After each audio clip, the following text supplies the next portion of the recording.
ሰው እንዲረዳችሁ የምትጠብቁ ከሆነ ተርባችሁና ተጠምታችሁ ትሞታላችሁ።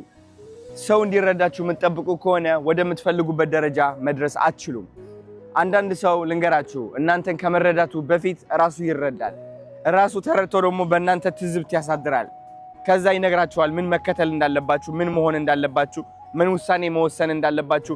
ሰው ህይወታችሁ ውስጥ ጣልቃ ገብቶ እንዲወስን አትፍቀዱ። ሰው እንዲረዳችሁ አትፍቀዱ። አዲስ ቢዝነስ ስትጀምሩ ይህ ቢዝነስ አይሳካም ይሏችኋል። በእነሱ አስተሳሰብ ላይ ይሳካ ይችላል፣ በእናንተ ግን ይሳካል። ለምን? እግዚአብሔር ያስቀመጠላችሁ የራሳችሁ ምክንያት ስላለ። ስለዚህ ያ ለብቻችሁ የተቀመጠው ምክንያት ሰው እንዲረዳላችሁ የምትፈልጉ ከሆነ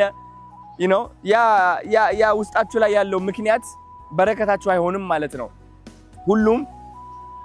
ሁሉም እንትን ያደርገዋል፣ ይወርሰዋል ማለት ነው። ተረዳችሁኝ? ስለዚህ በረከት ሲባል ማንም ሰው ሳይረዳችሁ የራሳችሁ ምክንያት ይዛችሁ መጓዝ ነው። ምክንያታችሁ የሌላ ሰው ምክንያት ሳይሆን ሲቀር መከፋት አቁማችሁ በቃ ችግር የለውም ይህ ምክንያቴ በረከቴ ነው ብላችሁ ስትቀጥሉበት ነው። ተረዳችሁኝ? እና ትልቅ ደረጃ ያደርሳችኋል። ሰው እንዲረዳችሁ አትጠብቁ።